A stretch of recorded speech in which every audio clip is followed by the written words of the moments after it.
Salut à tous. Aujourd'hui dans l'Illumination, on rend hommage à un maître du noir et blanc, un illustrateur dont les visuels ont hanté les pages des codex Warhammer pendant toute une décennie.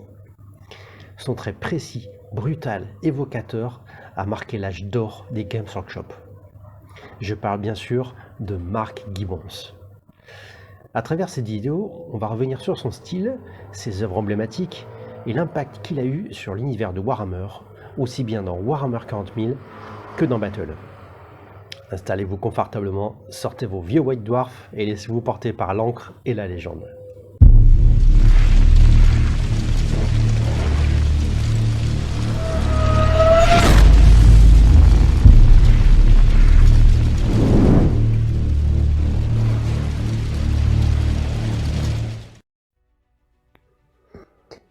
Né à Cardiff en Angleterre, Mark Gibbons a quitté l'école pour rejoindre un groupe de rock.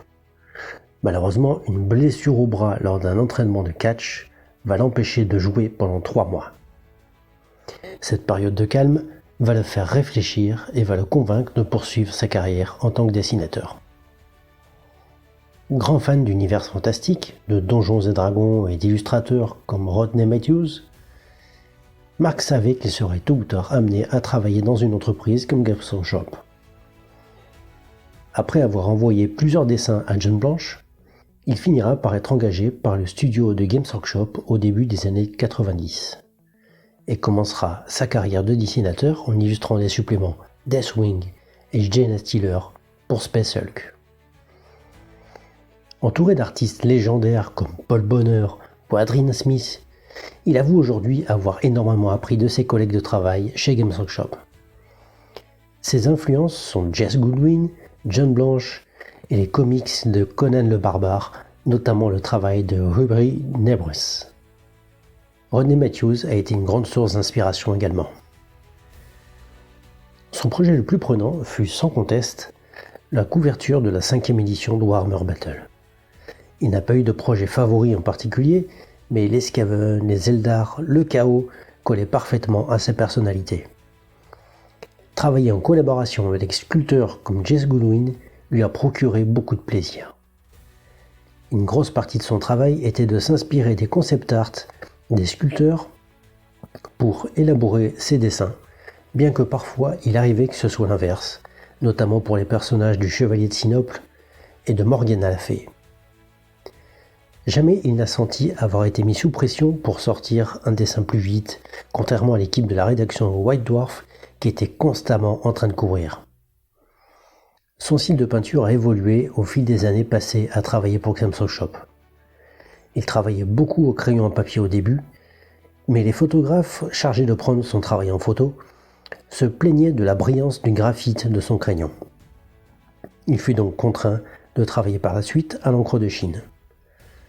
Il avoue par contre avoir eu beaucoup de mal à passer à l'ère du numérique lorsqu'il est revenu vers Games Workshop en tant que concept artiste.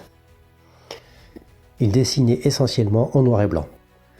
Ses rares travaux en couleur, comme la couverture de la boîte de campagne, le cercle de sang pour Warhammer, l'extension Fléau des mers pour Manowar, la couverture du codex Orc V2, le chapelet d'Archangel Asmodai ou même ce magnifique Terminator World Eater ont été essentiellement réalisés en freelance durant ces week-ends.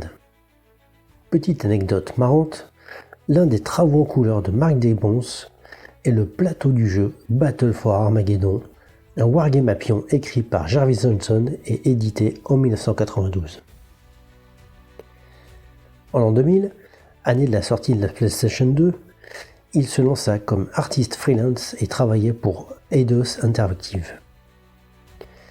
Devenu plus tard artiste concepteur pour le Sony's Cambridge Studio, il prit une place de plus en plus importante, devenant directeur artistique, dirigeant des sessions de motion capture et écrivant des dialogues pour des jeux comme Primal en 2003.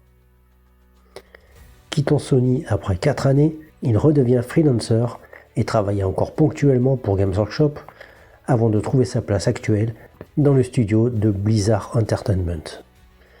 Son travail sur les factions du jeu World of Warcraft est particulièrement abouti. En 2016, il collabore avec Andy Chambers sur l'élaboration d'un jeu de cartes du nom de Dark Deeds. Il dessine également plusieurs illustrations pour le jeu de rôle Warhammer The Old World Role Playing Game. Son dessin dont il est plus fier est sans aucun doute le combat entre le Magus Genestealer et les Chevaliers Gris, car sa blessure au bras est survenue au milieu de la conception du dessin, ce qui l'a retardé. Cette magnifique illustration date de 1991. Au moment où il a commencé ce dessin, il n'était pas encore sûr de vouloir travailler en tant que dessinateur. Et au moment où il a fini, il était décidé. Son projet le plus récent est sa collaboration pour le jeu Trench Crusade, auquel un autre ancien de Games Workshop, Tuomas Pirinen, a également collaboré. Trench Crusade est un jeu se déroulant durant la Première Guerre mondiale dans une uchronie blasphématoire créée par l'artiste Mike Francina. Mark Gibbons, c'est bien plus qu'un illustrateur, c'est un conteur graphique. Chaque ligne, chaque ombre raconte un combat, une foi, une chute. Si ces illustrations vous ont inspiré, effrayé ou simplement émerveillé à l'époque, dites-le en commentaire. Et si vous avez aimé cette vidéo, pensez à mettre un petit pouce vers le haut, à vous abonner si ce n'est pas déjà fait. N'hésitez pas non plus à partager la vidéo autour de vous, sur les forums, les groupes Facebook ou dans votre club de peinture préféré. Enfin, je lis tous vos retours. Si vous avez d'autres artistes old school que vous aimeriez voir mis à l'honneur, les commentaires sont là pour ça. Merci d'avoir regardé et à très bientôt sur la chaîne.